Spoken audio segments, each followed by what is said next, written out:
Now, so far we have focused on the market system, but this system is actually only one half of the global economic paradigm. The other half is the monetary system. While the market system deals with the interaction of people gaming for profit across the spectrum of labor, production, and distribution, the monetary system is an underlying set of policies set by financial institutions which create conditions for the market system, among other things. It includes terms we often hear, such as interest rates, loans, debt, the money supply, inflation, etc. And while you might want to pull your hair out listening to the gibberish coming from the monetary economists, modest preemptive actions can obviate the need of more drastic actions at a later date. the nature and effect of this system is actually quite simple. Our economy has, or the global economy has, three basic things that govern it. One is fractional reserve banking, but banks printing money out of nothing. It's also based upon compound interest. When you borrow money, you have to pay back more than you borrowed, which means that you, in effect, create money out of thin air, again, which has to be serviced by creating still more money. We live in an infinite growth paradigm. The economic paradigm we live in now is a Ponzi scheme. It's nothing grows forever. It's not possible. As a great psychologist, James Hillman, wrote, the only thing that grows in a human body after a certain age is cancer. It's not just the amount of money that has to keep growing, it's the amount of consumers. Consumers to borrow money at interest to generate more money, and obviously that's not possible on a finite planet. People are basically vehicles to just create money, which must create more money to keep the whole thing from falling apart, which is what's happening right now. There are really only two things anyone needs to know about the monetary system. 1. All money is created out of debt. Money is monetized debt, whether it materialized from treasury bonds, home loan contracts, or credit cards.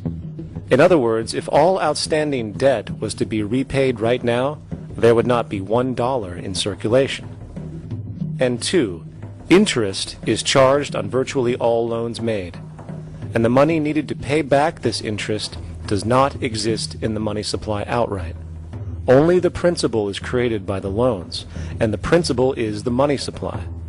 So, if all this debt was to be repaid right now, not only would there not be $1 left in circulation, there would also be a gigantic amount of money owed that is literally impossible to pay back, for it does not exist. The consequence of all of this is that two things are inevitable: inflation and bankruptcy. As far as inflation, this can be seen as an historical trend in virtually every country today, and easily tied to its cause, which is the perpetual increase of the money supply, which is required to cover the interest charges and keep the system going. As far as bankruptcy, it comes in the form of debt collapse. This collapse will inevitably occur with a person, a business, or a country, and typically happens when the interest payments are no longer possible to make. But there is a bright side to all of this. Well, at least in terms of the market system, because debt creates pressure. Debt creates wage slaves. A person in debt is much more likely to take a low wage than a person who isn't, hence becoming a cheap commodity. So it's great for the corporations to have a pool of people that have no financial mobility. But hey, that same train of thought also goes for entire countries.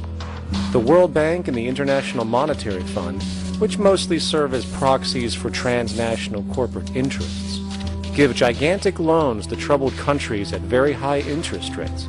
And then, once the countries are deeply in the hole and can't pay, austerity measures are applied, the corporations swoop in, set up sweatshops, and take their natural resources.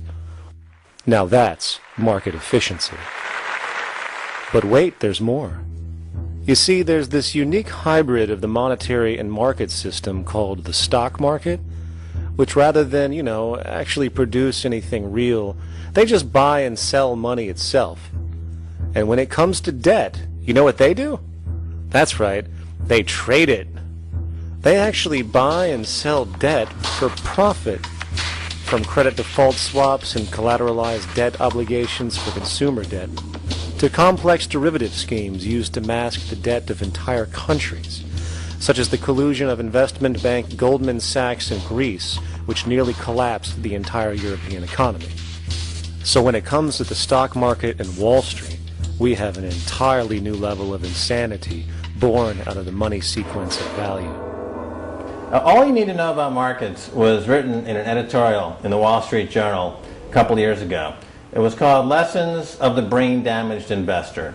And in this editorial, they explain why people with slight brain damage do better as investors than people with normal brain functionality. Why? Because the slightly brain-damaged person has no empathy. And that's the key. If you don't have any empathy, you do well as an investor. And so Wall Street breeds people who have no empathy to go in there and to make decisions and make trades that they have no compunction about and no thought whatsoever as to what they're doing might affect their fellow human being. So they breed these robots, these people who have no souls. And since they don't even want to pay these people anymore, they're now breeding robots, real algorithmic traders. Goldman Sachs in the high-frequency trading scandal. They put a computer next to the exchange, the New York Stock Exchange. This computer, this co-located computer, as they call it, it front-runs all the trades on the exchange, and it hits the exchange with volumes of orders in ways that scalp pennies and nickels away from the exchange. It's like they're siphoning money all day long. They went one quarter last year, 30 or 60 straight days without a single down day and made millions of dollars every single day. Is that because, well, that's statistically impossible. When I worked on Wall Street, the way it works is everyone kicks upstairs the bribes. The brokers bribe to the office manager bribes to the regional sales manager sales manager bribes to the national sales manager. It's a common understanding. At Christmas, who gets the biggest bonus at Christmas in an average brokerage office? The compliance officer. The compliance officer sits there all day long. He's supposed to be making sure you don't violate any of the margin rules and you're complying with the law. Of course, yeah, to the extent that you can bribe the compliance officer, yeah, that's right, you are complying with the law. So how does fraud has become the system? It's no longer a byproduct. It is the system. You know, it's like that old Woody Allen joke. He says, "Doctor, my brother thinks he's a chicken." And the doctor says, "Take a pill, and that should cure the problem." And he says, "No, doctor, you don't understand. We need the eggs." Okay? So the trading of fraudulent claims back and forth between banks to generate fees, to generate bonuses, has become the GDP producing growth engine of the United States economy, even though they're essentially trading fraudulent claims that there's absolutely no hope of ever paying back. They're processing and generating and resecuritizing nothing. If I write $20 billion on a cocktail napkin and I sell it to JP Morgan, while JP Morgan writes $20 billion on a cocktail napkin, and we swap those two cocktail napkins at a bar, and we each pay ourselves 1/4% in a fee, we make a lot of money for our Christmas bonus. We each have on our books a $20 billion cocktail napkin, which has no real value until such time as the system is no longer able to absorb bogus cocktail napkins, in which case we go to the government to get bailed out. And because of Wall Street and the global stock market, there are now conservatively about $700 trillion of outstanding fraudulent claims known as derivatives, still waiting to collapse, a value amounting to over 10 times the gross domestic product of the entire planet. And while we have seen the bailouts of corporations and banks by governments, which of course comedically borrow their money from banks to begin with, we are now seeing attempts to bail out whole countries by conglomerates of other countries through the international banks. But how do you bail out a planet? There is no country out there that isn't now saturated in debt. The cascade of sovereign debt defaults we have seen can only be the beginning when the math is taken into account. It has been estimated in the United States alone that income tax would need to be raised to 65% per person just to cover the interest in the near future. Economists are now foreshadowing that within a few decades, 60% of the countries on the planet will be bankrupt. But hold on, let me get this straight. The world is going bankrupt, whatever the hell that means, because of this idea called debt, which doesn't even exist in the physical reality. It's only part of a game that we've invented.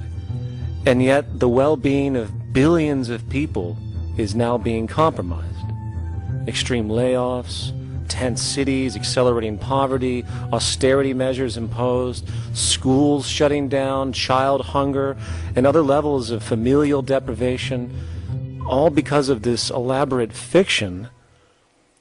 What are we, fucking stupid? Hey, Mars, my man. Help a brother out, huh? Grow up, kid.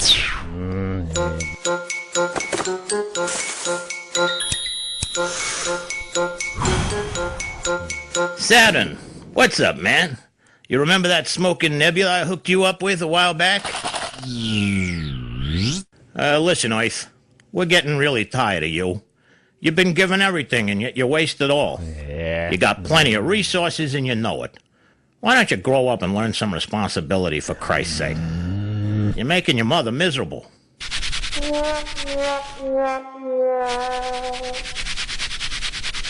You're on your own, pal. Yeah, whatever. Ooh, ooh, ooh, ooh, ooh, ooh, ooh, ooh.